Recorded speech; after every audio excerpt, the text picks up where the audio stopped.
Hello, ladies and gentlemen, boys and girls, and welcome to my new YouTube channel, Patrick Goes Wild. You're tuned in to Wild and Live. I hope that you guys can hear me. We've had some issues in the past with audio, so I'm looking at the comments. If you are watching now and you can hear me, please let me know. Please let me know if our sound is coming through okay. I'm going to do a little test on my phone as well, just before we kind of all get started as well. But for those of you that are new to the channel, what is this show all about? Well, it's about bringing you some of the coolest facts from the animal kingdom, and we're doing that by interviewing, finding some of the coolest people that work with animals. So that's biologists, filmmakers, and conservationists. We've had some awesome guests in the past so far. And today is no different. We are chatting to someone who is mad about beavers. He is a beaver expert.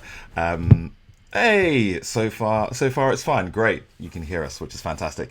Mark Elliott, are you wild and live? Hi, Patrick. Yeah, I'm here. Fantastic. Good to have you with us.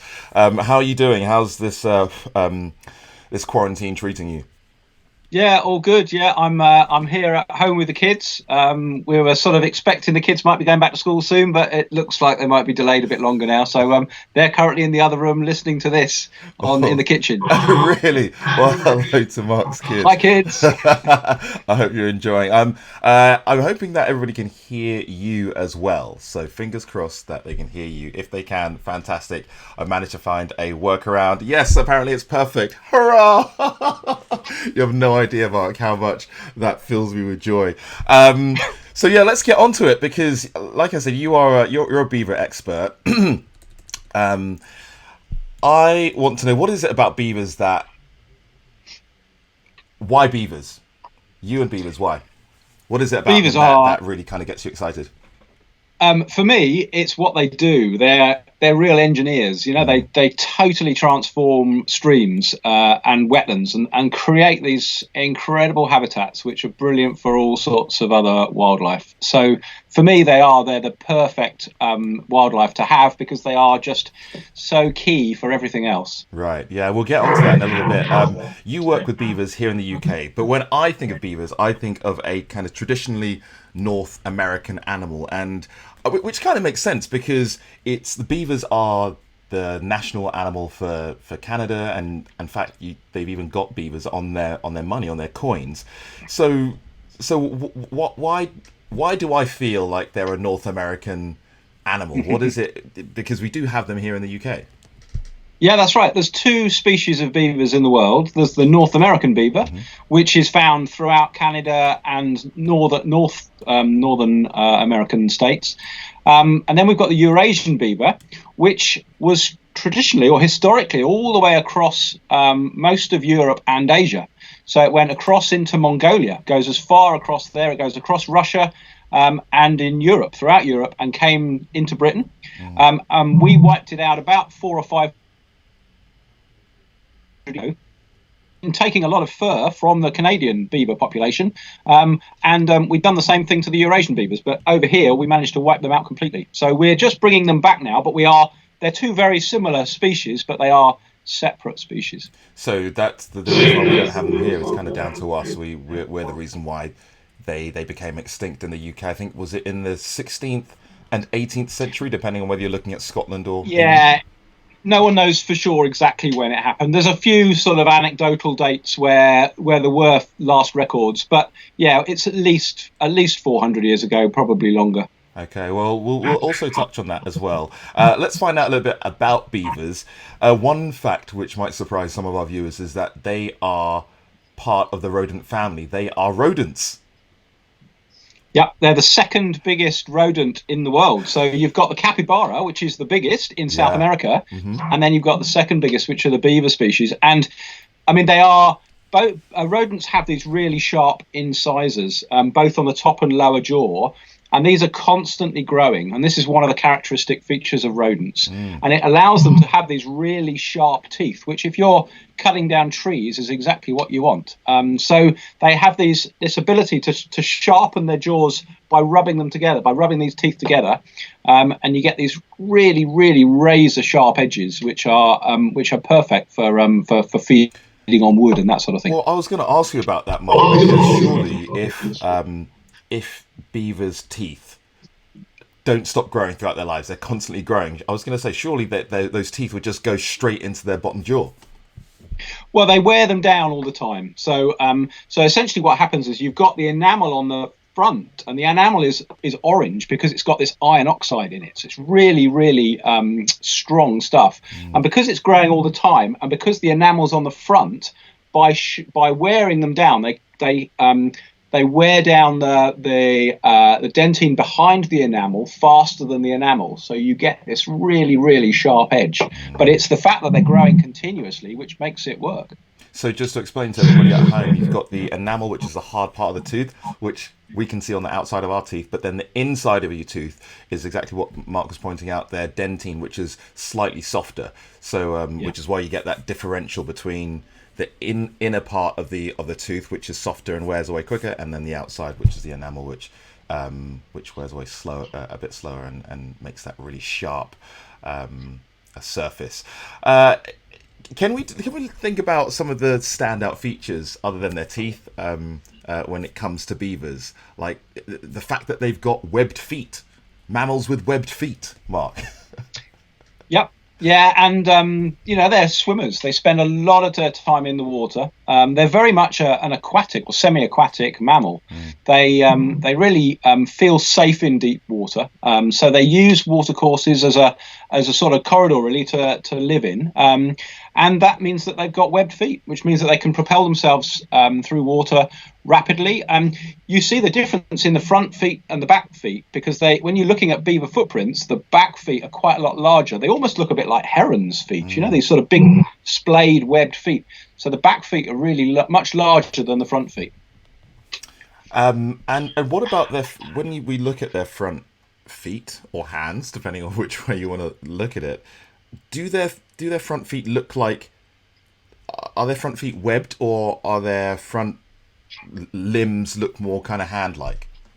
No, they're very much paws again. They're very similar. They're able to manipulate things in their front paws, but when you see the footprints, they're clearly fairly normal footprints. They've got claws all the way along the front, but they do have the ability to just manipulate these beaver sticks. Like this is a sort of beaver stick that I've picked up, and what they do is they just they do this. They sort of chew the bark off the sticks, and you can actually see. I'm sure you won't be able to see it on this, but you can actually make out the little teeth marks on the stick where the beavers have been stripping the bark off it, and they do that really well. So they're able to hold things in their front paws beautifully. Almost like eating a corn on the cob. They also have really large tails, and the thing about their tails, for me, I don't know why I think this, but I always feel that the beaver's tail doesn't belong on the beaver; it belongs on a platypus, which is kind of which is one of the oddballs of the animal kingdom. What do beavers use that broad, flat tail for? It's got quite a few purposes. One of them is a fat store, so you can tell how healthy a beaver is by how fat the tail is. So that's a really important part of their ecology. As they're going into winter, they really need to have got a nice big reservoir of fat built up, and so the tail is quite an important part of that. But they also use it as a rudder to propel themselves through water. They've got a very muscular base of the tail, so it allows them to move it through the water. But also the other thing that they're really quite well known for is tail slapping. And so as they dive, it's quite intimidating, because the whole idea of it is that it's designed to scare predators, but also to warn the other beavers around that there's something to be frightened of. So as they disappear under the water, they give this almighty slap of the tail. And it creates this big explosion of spray, which, certainly if you're nearby, you notice it. And then all the other beavers nearby also realise that there's something going on, so they need to be worried. Right, so it acts as a fat store, as a means of alerting other beavers, but then also they use it to swim, and they are really good swimmers on land. I've seen them before. I've had a chance to see beavers in Northwest America, in Montana, and they're quite slow on land, but they're really fast underwater. They can swim at what, like 5 miles per hour, which is quite fast for an underwater animal. Yeah, yeah. Beavers like to keep busy. In fact, I think that's where the phrase "busy as a beaver" comes from. So, Mark, tell us what do beavers get up to all day? Well, actually, I should say all night, because they're nocturnal. Yeah, yeah, that's right. They're constantly busy. I mean, it's a really accurate description of them, because they're really always doing stuff. But they're manipulating their habitat. They're feeding a lot of the time, so they're grazing. But then they're maintaining their dams. They're often putting mud and sticks on top of their lodge. So during the autumn months, particularly as you're coming into winter, then in preparation for a colder weather, what they do is insulate the lodge. So they spend weeks and weeks piling mud and sticks on top of the lodge. They're always, if they've got dams in their territory, and not all beavers build dams, but if they've got dams, then they're constantly working their way along the face of the dam, maintaining it. Where there's leaks, where there's water spilling over the high points, or the low points of the dam rather, then they'll come along and they'll fix those, and that will push the water up a bit further. So they'll go along and they'll fix it somewhere else, and so gradually they're maintaining these beaver dams. So they've always got stuff to do. I want to talk a bit more about those dams, but before we do, I'd like to go back a little step and think about what these beavers are actually doing at night. They're trying to bring down trees, aren't they? Tree felling is part of what they do, but it's actually a fairly small part of what they do. In the summer, they're just feeding on soft riverside plants a lot of the time, whatever's growing in or around the water. And obviously in the summer, it's very lush. There's plenty of fresh growth. And so that's good, nutritious food. In the autumn, when that vegetation starts to die back a bit and loses some of its nutritional value, then they tend to be browsing more on the woody stuff. So they'll feed on regrowth of willow. So young willow shoots that are coming up make perfect food for them. And that's one of the reasons why they do then take down some of the larger trees, because it stimulates all this fresh growth. You know, willow trees coppice. They coppice in response to being felled by animals like beavers. And so you get this lovely, great big sort of fresh growth as a result of a beaver taking down a willow tree. And so they're then coming around and feeding on those again. But also, by taking down a bigger tree, they're able to strip the bark off, and they're then able to feed on the top branches. And it's those top branches and twigs that are actually the more valuable food. They don't really eat the trunk itself at all. But yeah, so tree felling and tree feeding is a key part of their activity, particularly in the winter months. But yeah, it varies. It's very seasonal. I wonder, and I think some people at home might be wondering this, as beavers kind of gnaw their way through the bottom at the base of a tree, how do they avoid their heads getting squashed when that tree comes down? Well, it does occasionally happen that Really? a tree will fall on a beaver. Yeah, it does. They're not always thinking in a great deal of detail about what they're doing. And so often what happens is that they'll be working on a tree for many, many weeks. It won't be something that happens in one night. Certainly some of the bigger trees, it will take weeks and weeks.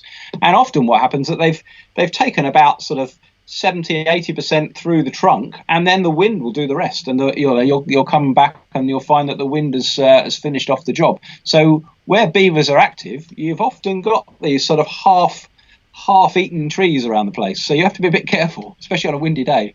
Yeah, it's a very clever strategy from the beavers, because they're, like you said, they're eating about 70 to 80% of the way through, and then letting the wind do all the hard work. Very clever little lumberjacks, and they're doing all of that to then, as you mentioned earlier, to then dam up rivers and streams. So I've seen some of these dams before, and they look like really hardy man-made structures in some cases. I mean, does that surprise you? Did that surprise you the first time you saw a beaver's dam? Beaver dams really vary. So some of the dams, and in fact probably most of the dams that we see, are actually only built out of mud, and they're very small structures built into the streams and existing wetlands. And so that's probably where, certainly in the River Otter anyway, where we're working, that's where the majority of the dams are. They're in the wetlands around the streams themselves. They don't build dams in rivers, certainly not the Eurasian beaver. We don't really see dams built across main rivers at all. But where you do see them is in the headwater streams. And sometimes those dams can get really quite big and quite impressive. Sometimes maybe 1.5 meters tall, something like that, and 3, 4, 5 meters wide. So it's quite an impressive structure in places, but they are quite dynamic. So where they build them in these more powerful streams, you get a flood come through, and the top of the dam gets washed out, or the river changes course around the dam, and you erodes the bank around the dam. So dams they're real drivers of change within a headwater stream. And when I was talking earlier on about these natural processes that beavers bring, this is part of it. They're creating the meanders in the river, which is so important for the trout and for the kingfishers that rely on the features that are created in the process. Yeah, they are genuinely landscape architects. I love the fact that they are these kind of like nature's engineers, and they have this ability to build these dams, like you said, out of big logs, tiny, smaller branches, mud, stones. Some of the stones I've seen are just huge. You wouldn't imagine that a creature like a beaver could move all of that material, but but they do. It's not just dams that they build. You mentioned earlier that they build lodges. Can you tell us about what a lodge is and what beavers use those lodges for? So the lodge is the dwelling. So they live in the lodge, but they often don't have lodges. They often just build burrows. And so and a burrow might be really certainly in a deeper river, a burrow might not even be visible from the surface. You wouldn't even know that it was there.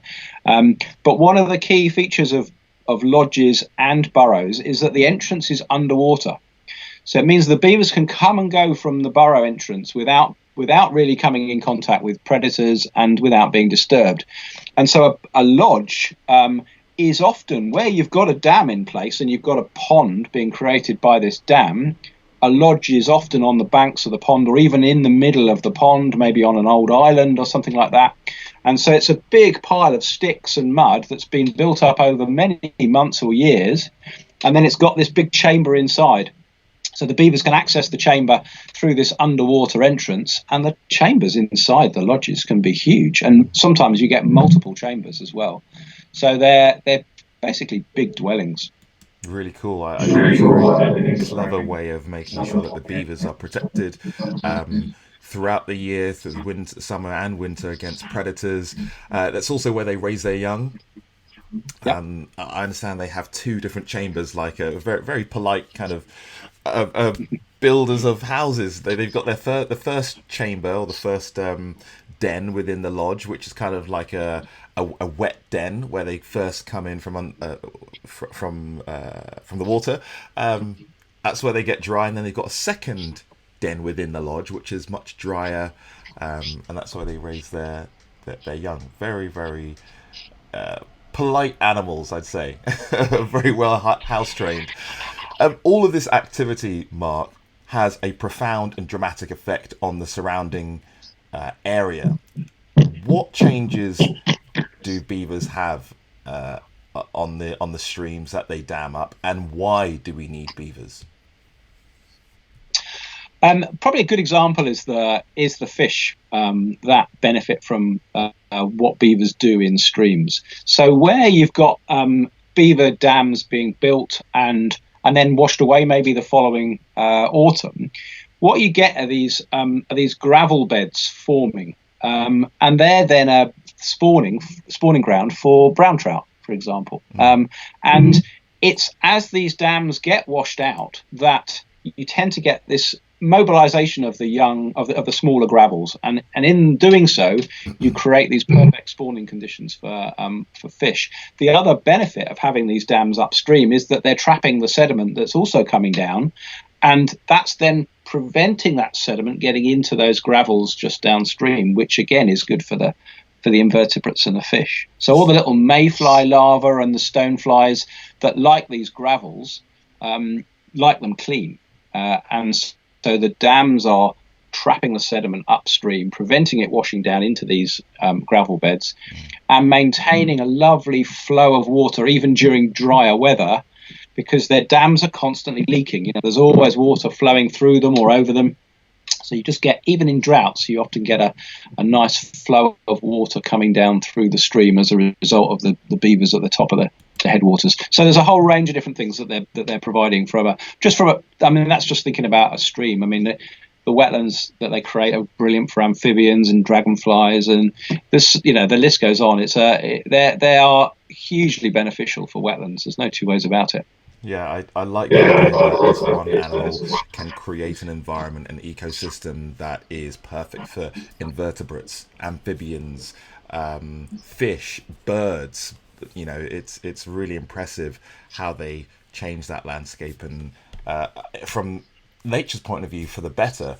But this activity of theirs that they're known for, in some ways, has been their downfall, as well as their fur. I know you've got some props with you. It'd be great to have a look at that before let's see, I think we'll go for another 5 minutes or so. Okay. I think you've got some props there. What have you got with you? Well, I have got a skin, actually, a pelt. And one of the reasons for showing you this was just to identify, or just to show you just how dense it is. I mean, this is one of the reasons why they were hunted out initially, because this is such a warm, dense fur. They've got something like 30,000 hairs per square centimetre. Wow. Which is just astonishing. So yeah, I mean, it's obviously a really important part of keeping them warm as well. But it was also the one. I imagine it's the way they keep themselves warm is very similar to how sea otters keep themselves warm, having such a high density of hair per square centimetre or square inch allows them to trap lots of warm air to create a layer between their bodies and the water. Yeah, these hairs are tiny, microscopic things. I mean, let's have a good look. If you bring that up to the camera, that looks very cool. Nice. You've got the guard hairs, the larger guard hairs on the outer, and then you've just got these sort of microscopic hairs underneath, which is just like a sort of a fine down. I mean, they're microns thick. You have to feel sorry for the poor student that did the research in counting these things, because they reckon that they did. I've seen the paper. They came up with like 30,000 hairs per square centimetre, which is astonishing. Yeah, lots of counting. So yeah, it's a really important part of their ecology. And the other thing I've got here is some beaver chips. So again, I don't know whether you can see that, but these they have these really clear teeth marks on the edge of the chip, and you find these chips underneath trees where they're feeding on a big willow tree, for example. You find a big pile of these chips scattered around the base of the tree, and it's a good indicator of how fresh the feeding is, because when the chips are lovely and white and very clearly fresh, then you know that the beavers have been there, in the previous few days. Fantastic. I love those tips there, Mark. Thank you for showing us those. Well, let's talk very briefly about what you do. You work for the Devon Wildlife Trust, and you are part of a project called the River Otter Beaver Trial. Now, it's not a beaver that's a cross between a river otter and a beaver. You work on the river otter, and it's a beaver trial. You are looking at reintroducing wild beavers into England. Is that correct? Tell us about that and why you'd want to reintroduce these mammals to our countryside. Yeah, so what's happening is that there were beavers discovered living wild on the River Otter in about 2014, and they'd escaped from somewhere or been deliberately released by somebody into the river. But because the government didn't know where they'd come from, they wanted to round them up and remove them from the river. And the local residents around Ottery St Mary particularly got really quite excited about this and said, look, these are our beavers. We like our beavers. Thank you very much. You leave them alone.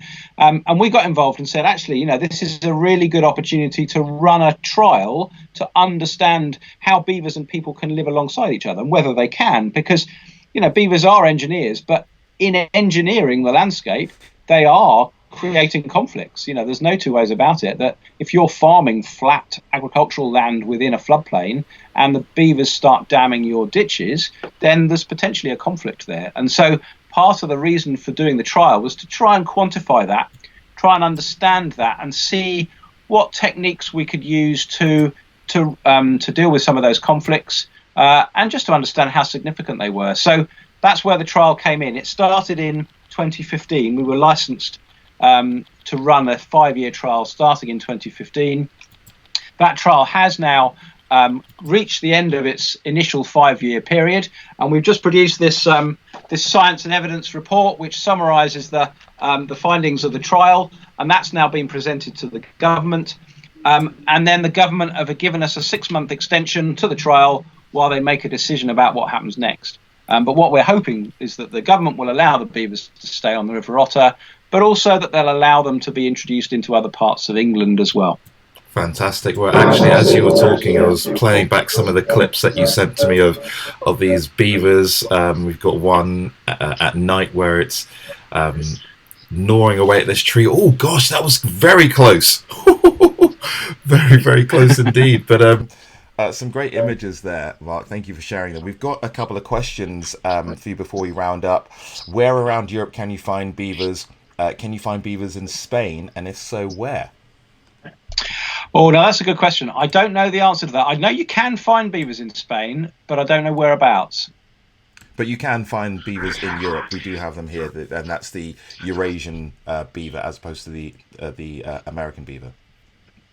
That's right, yeah. And they've been reintroduced into pretty much every other European country, including Spain. But I think there's one or two where they haven't. So Albania is still lagging behind, and I think maybe Portugal hasn't got them yet. But yeah, beavers have been reintroduced into pretty much every other European country. There's a big population in Bavaria, in Germany, that have been probably the longest standing population now. And that's where a lot of the work that we're drawing on comes from in terms of management of beavers and their conflicts. There's a great guy called Gerhard Schwab in Bavaria who's sort of leading the way a bit in Europe with beaver reintroduction and has developed a lot of the techniques that we're using now. There's a little pocket of North American beavers in Finland as well. So that's the one place in Europe where they must have introduced them for fur farming at some point and they escaped. So that's the one place where the beavers are the wrong species. But that's great. That means we've got two species of beaver in Europe. We've got the American beavers and American rather than the Eurasian beavers, which is fantastic. Well, as long as they don't invade into the spaces of the Eurasian beaver. Two quick questions before we finish up. Why do you think that beavers are important to the health of our rivers? I think they're just so useful for a whole range of things. In terms of the hydrology that I've talked about earlier on and the water quality, they're definitely beneficial. They're going to be really beneficial for the species that we often don't even appreciate were reliant on beavers. Things like water voles and otters. We've seen in our research that both species are happy living alongside beavers. Water voles are moving into areas in response to beavers creating new wetlands. So they're building dams, creating an increased amount of water that the water voles are then moving into. And the otters, they're not able to build their own burrows, for example, and they rely on natural holes in riverbanks for their holt sites. And beavers build those. They are the creators of the burrows that the otters then use. So that was one of the things that we hadn't appreciated until we started finding otter spraints inside beaver burrows. So it's things like that. There's a whole range of different species that are going to benefit from having them back, and people. They're amazing things to watch. The people that have been living alongside the River Otter absolutely love their beavers, and they really do. They spend a huge amount of time just sitting watching them. On that note, these keystone species, the Eurasian beaver, you can see them here in the UK. In fact, the River Otter beavers give us a chance to see beavers in the wild for the first time in 400 years, which is kind of cool when you think of it. Final question: when is the best time to see them? And seeing as they're active at night, what's the best way to see them? Because I don't think everybody's got night vision goggles at home. No, I mean they're active at night throughout the year, but in the summer months you can see them during the daylight hours and the long summer evenings. So from about now onwards, really, obviously social distancing allowing, if you're able to spend any time in an area where there are beavers active, and the lower reaches of the River Otter is one of those areas where beavers are living, within an area where there's plenty of public access. And yeah, you can, if you spend a bit of quiet time down by the river in the evenings, you stand a reasonable chance of seeing them. And there's various other places around the country where beavers are either living in enclosures or in the wild up in Scotland. There's places to see them up there as well. And hopefully, if the population is allowed to expand, there'll be plenty of other places where it will be possible to sit and watch beavers in the summer evenings. So once we're allowed out, the River Otter down in Devon is a good place to head down. What time of year, could you remind us, is a good time to well, see it's really the summer months. I mean, they give birth in the spring. The kits start appearing in sort of end of June, early July. So that's when you can see the youngsters. But so from July until about October? Yeah, a little bit earlier than that. Sort of before when the clocks go back in the autumn. That's usually the end of it. Right. Okay. That's the time that beavers are going to be less visible. But Mark, thank you so much for your time. I think we've run over a little bit, but it's been brilliant getting to see your passion for these animals and just getting a little insight into what's happening at the River Otter Beaver Trial. If anybody wants to find out a little bit more about what they're doing down at the at that trial and at the Devon Wildlife Trust, the link is in the bottom of this video at the description. Mark, thank you so much for your time. Really appreciate it, and hopefully we can catch up again soon. No problem. Cheers, Patrick. Awesome. Take care. Thanks, Mark. That was Mark Elliott, ladies and gentlemen. Great to see his passion for beavers and also to see all those props as well. Fantastic. I hope that you guys enjoyed that. Please drop a little comment in the description. So I'll say that again. Please drop a comment at the bottom of this video. It'd be great to get a bit of your insight. Let me know what you think, what you did and didn't like. Also, if you're a new viewer, there is a button down there. Subscribe. Smash that subscribe button and go ahead, and whilst you're at it, click that little bell so you get a notification when we go live. Next up, what we got next? What day is it today? I lose track of the day so quickly. It's Monday. So on Wednesday, we're going to be joined by marine biologist and grey seal expert Natalie Rance. She works for the Wildlife Trust on the Isle of Scilly. So that's going to be great. Make sure you tune in Wednesday at 11 a.m. Bring your questions, grey seals. Bring all your questions about grey seals.